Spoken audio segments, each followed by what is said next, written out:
Week 14, we had some very entertaining games, some close games, and I think we have a more clear picture of what this playoff bracket is going to look like. But some heartbreaks, as per usual. And yeah, let's get into them. First off, we have the Thursday night game with Green Bay going to Detroit for a division game. This game was a lot closer than it should have been. It always felt like the Lions were going to win this game throughout the entirety of this game. But it's like they just couldn't get the lead farther than that. They just kind of kept giving them more opportunities than they were supposed to. And, the Packers just kind of stayed in this game. Like I said, this shouldn't have been as close as it was, but look. Jordan Love, 206, touchdown, no picks. Jared Goff, 283, 3 touchdowns, and 1 pick. And somehow this game was so much closer than it should have been. Josh Jacobs went crazy this game. 3 touchdowns, 66 yards. Montgomery, 51. Gibbs, 43. Montgomery had the lone rushing touchdown here. And Tucker Kraft had the lone catching touchdown with Christian Watson going crazy with 114. Jaden Reed with 0 yards. Jameson Williams, 80 yards on 5 catches. Laporta, 54. And Tim Patrick, really disappointed the Broncos let him go. Oh, sorry. Hold on.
I feel like it'd be stupid to bench him.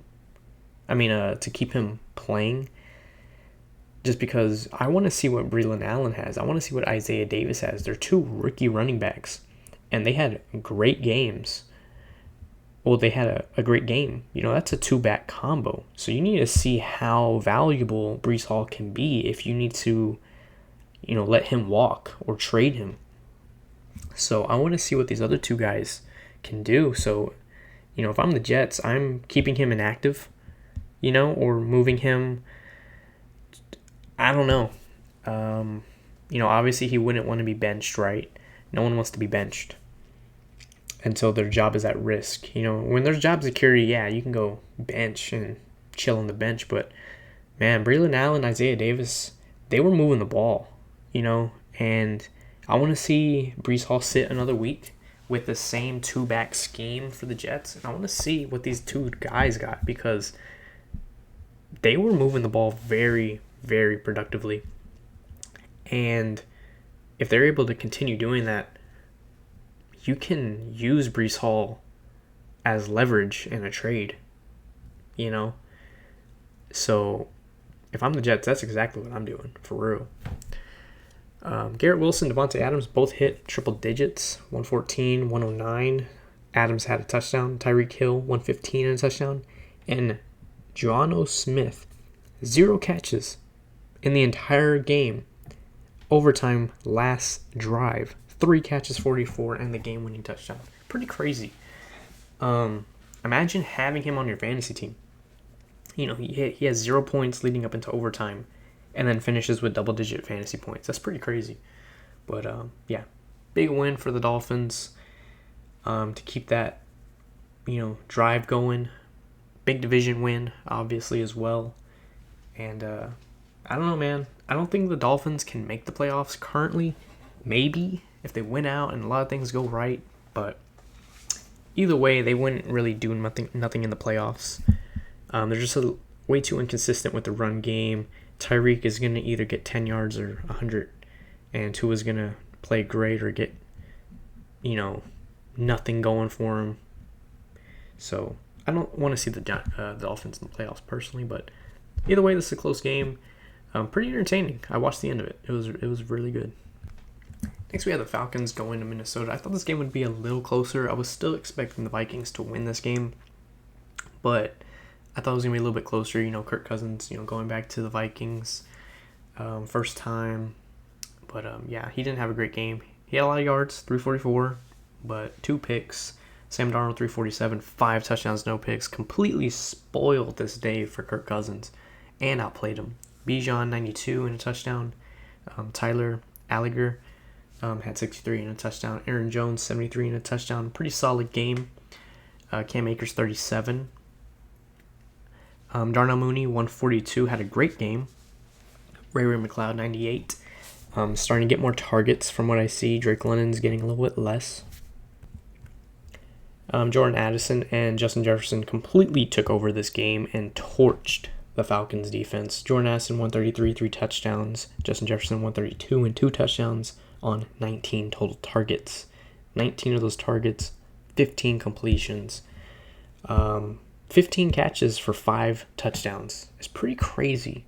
So, it's 15 catches, 165 yards, 5 touchdowns between both of them. 265 yards. That is wild. Completely took over this game. And we're able to kind of show people that Jordan Addison is like that. He just doesn't really get a lot of attention, I feel like, just with Justin Jefferson. Jordan Addison's a really good receiver. Is he a great person? Probably not. But he is a great receiver. He's fast. He can catch. He runs pretty good routes. I mean, he's a sleeper, dude. And with if him and Justin Jefferson are on point, they have these type of games. The Falcons secondary isn't trash necessarily. It's not horrible. They have great safeties. Decent, not great corners, but decent. They just torched these guys. And single-handedly won the game for the Vikings. Next, we have the Saints going to New York to play the Giants, and Derek Carr ends up getting hurt this game. 219, 1 touchdown, 1 pick. Drew Lock, 227, no touchdowns, 1 pick. With Alvin Kamara, he had 44 yards. Condre Miller, 32 and a touchdown. I've never heard of Condre Miller. He has not done anything, I feel like, this entire season. Correct me if I'm wrong. If Drew Lock is leading your team in rushing, Teron Tracy, Devin Singletary were not getting things going. Tracy did have a touchdown. Marquez Valdez-Scantling, 51. Anjuan Johnson, 50 and a touchdown. Malik Neighbors, 79. Wan'Dale Robinson has definitely dropped in production. I feel like he was a safety net for Daniel Jones, and recently has not been getting targets. So I need him to be more utilized in this offense because they can win more games if he's utilized correctly. Wan'Dale Robinson is a great receiver. Going down to put this game into overtime, the Giants get all the way into field goal range, and same thing with, like I mentioned last week, one of the worst offensive lines in the league strikes again, and great special teams play by the guy on the Saints that blocked that kick. Insane athleticism, extremely risky. If you rewatch the play, he is inches, and I mean probably centimeters away from causing a 15-yard penalty, putting the Giants into 1st and goal, and instead blocks the kick. I mean, insane athleticism. Go rewatch it, and you'll know what I'm talking about. But, Derek Carr looks like he's going to be out the rest of the season. I'm not sure why he was even kind of well, I kind of understand why he was still in, but yeah, the Saints are a dumpster fire right now offensively outside of Kamara, so we'll see what they do with all of that. Next, we have the Panthers almost upsetting the Eagles. This was a disgusting win by the Eagles and almost an upset of the century for the Panthers. The Panthers went into this game, I'm pretty sure, 6 or 5 point underdogs, which is pretty low. But yeah, Bryce Young, 191, a touchdown, no picks. Jalen Hurts, 2 touchdowns, 108, no picks. Hubbard, 92 and a touchdown. Saquon, 124, no touchdowns. Jalen Hurts had a push touchdown. Adam Thielen, 102, came alive in the fourth quarter. Xavier Legette dropped the game-winning touchdown with only 39 total yards. He could have had around, 50 with a touchdown. Insane drop. I can't believe he dropped that. It was, in my opinion, a great pass.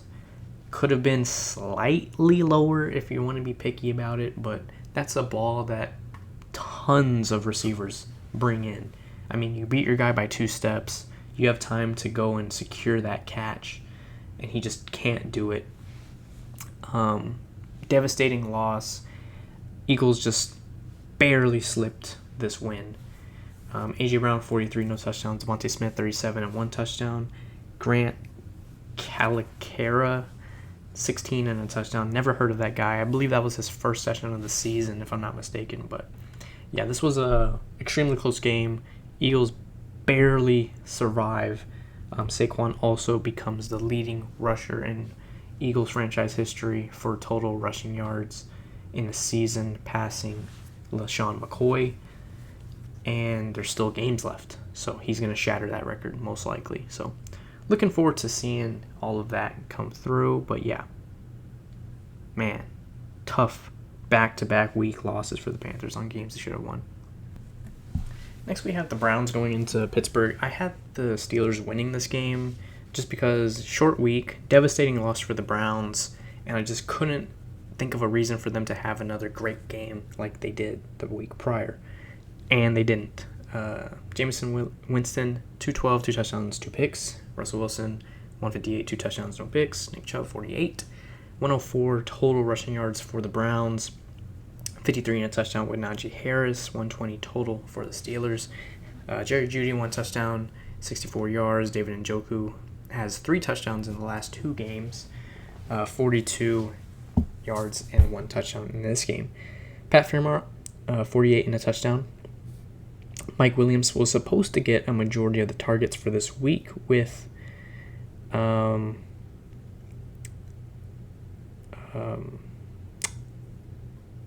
my gosh, what's his name? I'm blanking on the dude's name. Oh my gosh, are you serious? What is this guy's name? George Pickens was not active for this game, and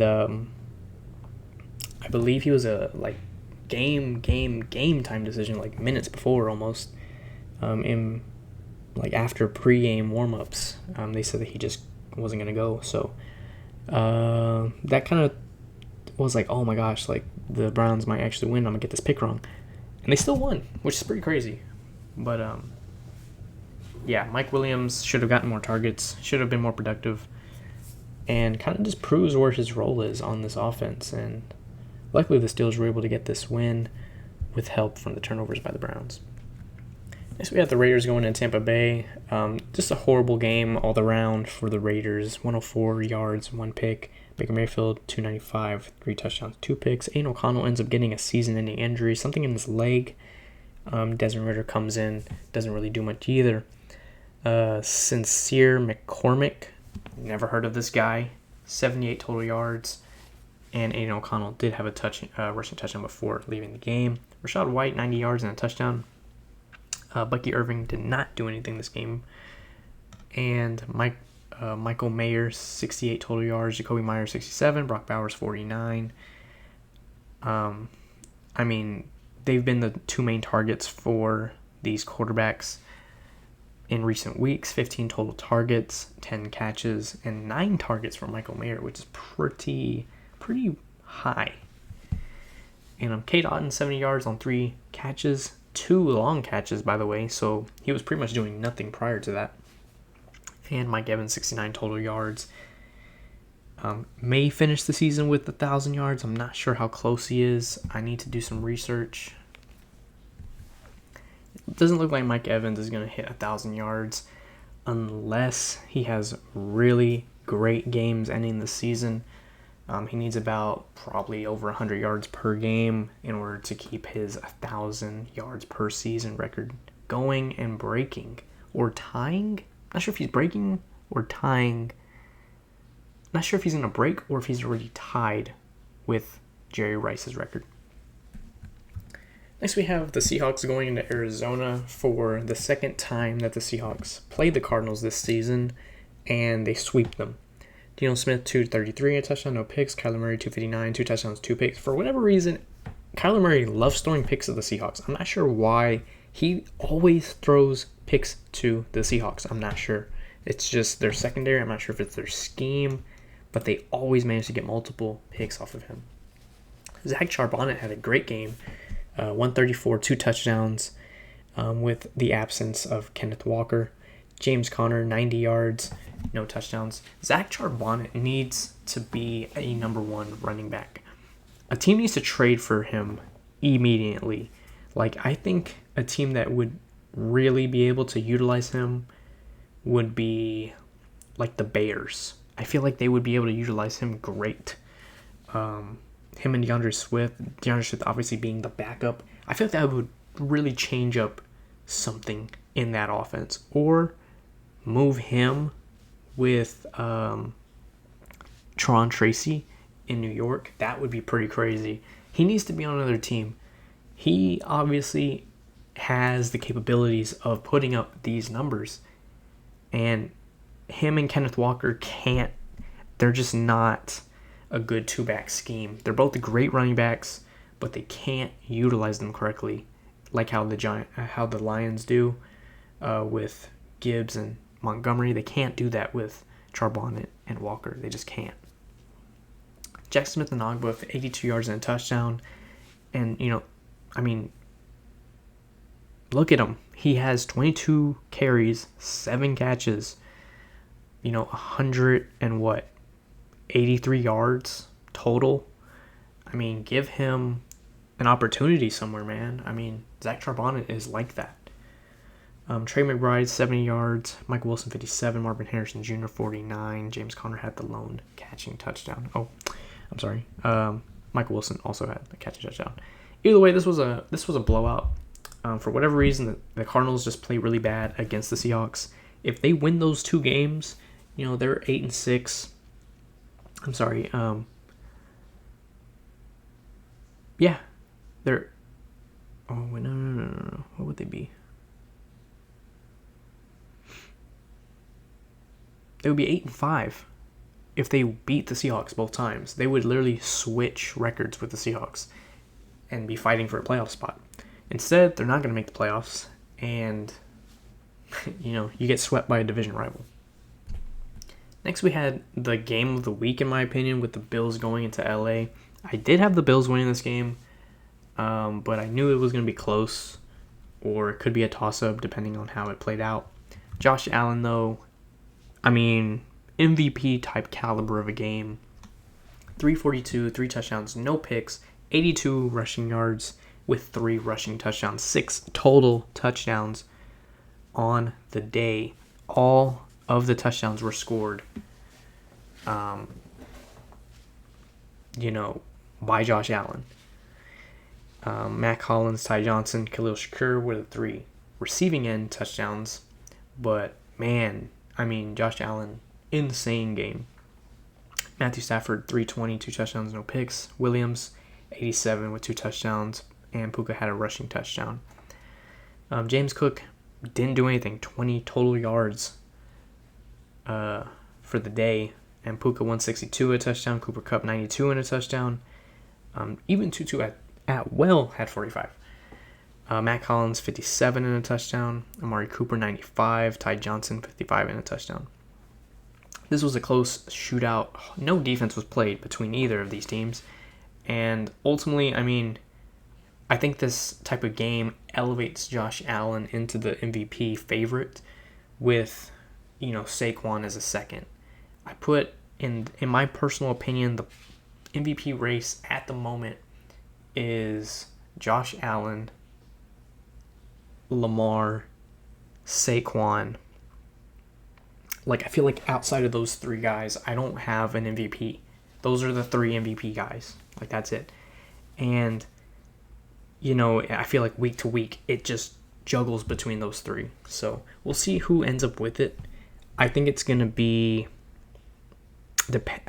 as of currently right now, I would have it Josh Allen, Saquon, Lamar. And that's just as of today. At the end of the season, we'll see how that changes. But as of right now, that's my personal list of MVPs. And I think by NFL analysts, I think they just switch Lamar and Saquon. But I think it's pretty close between Josh Allen and Lamar Jackson right now. Next, we had a game that I thought would truly be different. I really thought the Bears were going to come in here into San Francisco and, beat the 49ers. I really did. And wow, was that not the case. Caleb Williams, 134, 2 touchdowns. Not a insanely great game, but a pretty decent game. Brock Purdy, 325, 2 touchdowns, no picks. Great game for him. 68 total rushing yards for the Bears. Pretty boring performance by them. Isaiah Guerrero, 78, 2 touchdowns. Patrick Taylor Jr., never heard of that guy, also got a touchdown. DJ Moore, 49, and Rome Odunze, 42, 2 touchdowns. Keenan Allen, 30 yards. Wasn't doing anything. George Kittle was lighting up this trash Bears defense. 151, no touchdowns. Juwan Jennings had 90 yards, 2 touchdowns. They couldn't stop either of these guys. Both of these dudes were doing whatever they wanted, whenever they wanted. Isaiah Guerrero had 2 long catches. Well, not long catches, but took both of them. Both pretty decent yardage. Isaiah Guerrero, double-digit performance fantasy-wise. So, yeah. Either way, this was a blowout. Pretty pathetic performance by the Bears. They have guys on their defense that are pretty decent, and, you got to score. You got to score points. And they didn't score a touchdown.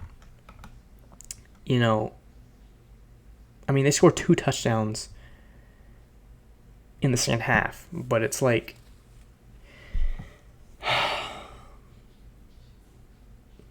if you score a touchdown in the first 2 quarters of this game, you still lose by 10 points. You still lose by double digits. You just got to score, man. I don't see how the 49ers were able to just score at will, with these type of injuries that they did have for this game. So, pathetic loss by the Bears. Big win for the 49ers.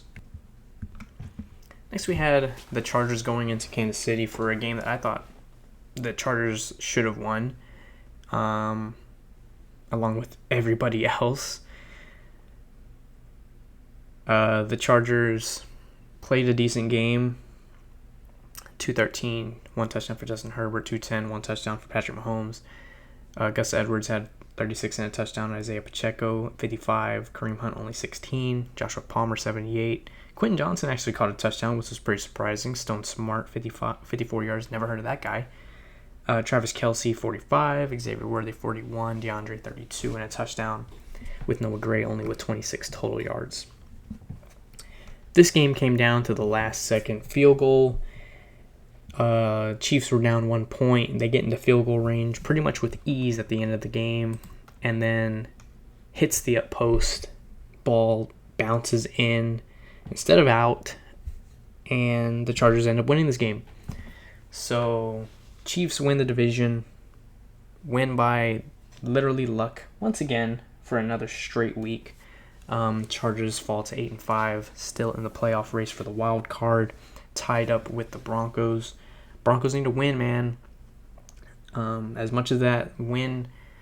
as much as this loss hurts for me to watch, this puts the Broncos in a playoff position. So we can see how they're going to finish off this year. But, yeah, man, once again, Chiefs get lucky. Seems like this is a weekly thing. I'm not picking, there's games where I want to pick against the Chiefs, and there's games where I'm not, because they're just going to win anyway, somehow. This is probably the worst 12-1 team I've ever seen in football, ever. I mean, it's pretty much statistically proven that they're the worst 12-1 team of all time. They shouldn't even be, in my opinion, a playoff team this year. That's how bad they've been playing. But, of course, they're going to make the playoffs and have a bye. So, what else is new? Either way, we'll see how it ends out. But, man, I mean, it's pretty pathetic at this point. It really is. Next, we had the Bengals going into Dallas for one of the weirdest games of the season. Joe Burrow, 369, 3 touchdowns, 1 pick. Cooper Rush, 183, 2 touchdowns, 1 pick. Chase Brown, 58 total yards on the ground, 65 catching. CeeDee Lamb, 93. Jake Ferguson, 32. Shoemaker, 22. Chase Brown also had a receiving touchdown. Jamar Chase, 177, 2 touchdowns. Jamar Chase also had a carry for 14 yards. Rico Dowdle, 131. Kevon Turpin, 15. Rico Dowdle had a great game. 18 carries, 7.5 yards a carry. Pretty solid performance by him. This game came down to the very end on a blocked punt. Dallas blocks the punt for the Bengals. And instead of getting the ball, some guy on the special teams for the Cowboys ends up touching the ball. Ends up becoming a 20-yard gain, first down for the Bengals. Pretty wild how that played out. If that doesn't happen, I'm pretty much certain that the Cowboys win this game. One of the worst type of games, I feel like, that you can lose, and a really, really tough, pathetic loss for the Cowboys. Next, we have the picks of the week for Week 15. For Thursday, I do have the Rams beating the 49ers. I feel like that could be a toss-up, but I feel like the Rams have that one. For the 1 o'clock games, I do have the Chiefs going to Cleveland, beating them. Have the Bengals beating the Titans. Have the Commanders beating New Orleans. I do have the Ravens obviously beating the Giants. And I have actually the Panthers beating the Cowboys. I feel like I'm playing this risky, but I feel like the Panthers can really beat the Cowboys. The Jets beating the Jaguars. I have the Dolphins beating the Texans. That could be a toss-up game, but I just feel like the Dolphins can't win that game. And I do have the Colts losing to Denver. I have the Bills losing to the Lions, and I do have the Steelers losing to Philadelphia.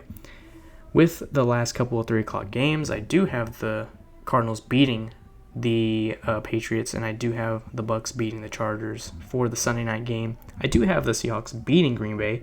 I feel like that is a toss-up 50-50 game, but I just feel like they can pull that off. We have 2 Monday night games 30 minutes apart for whatever reason, not at least an hour and a half to 2 hours. We do have the Bears going into Minnesota. The Vikings are going to destroy the Bears, I feel like. And I have the Falcons beating the Raiders. If the Falcons lose to this game, wow. Just wow. Either way, I feel like we have some pretty solid games this week. So I will see you on my next video, and we will see how these games play out.